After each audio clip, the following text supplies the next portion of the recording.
About $26 million worth of U.S. currency and cash was seized yesterday, and about $8.5 million worth of gold, 60 kilograms to be exact, was seized as well from the former Minister of Affairs for refinery oil companies in Iraq, right? Because if you didn't know, our government literally flies out piles and piles of cash to Iraq. From 2003 to 2008 alone, we flew $40 billion, and this is very well documented. Everything I'm telling you, you can always Google. Um, about 8.7 to $9 billion of that came up completely missing, right? Um, there was no checks and balances or anything like that. But because this petrodollar system is very important to the Americans after we went to war with Iraq, you try to control their the way that they're selling their oil, right? And you control that by you using the U.S. dollar.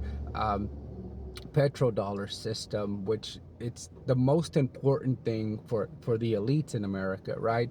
You're talking about the elite media figures from CNN, Fox News, all of these guys are government officials, are billionaires. They all benefit from this petrodollar system, right? Without it, their wealth would diminish greatly, right?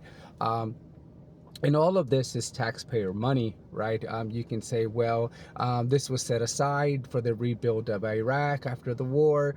And so it's not really, but at the end of the day, it comes from you, the taxpayers. And as a matter of fact, last month alone, the Trump administration flew over $500 million in cash over to Iraqi officials, right? And so this is happening in America. This is all coming from taxpayer money. We were short about $432 million from our balance sheets last month. So it does directly affect Americans. It does directly affect when you're having to borrow more money or print more money because we have a shortfall in America. We can't pay our bills, right? And I talked about that as well.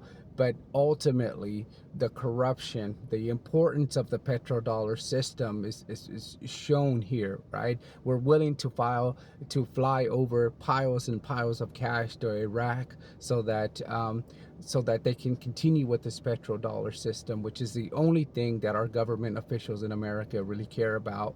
And you as an American are the last thing they care about.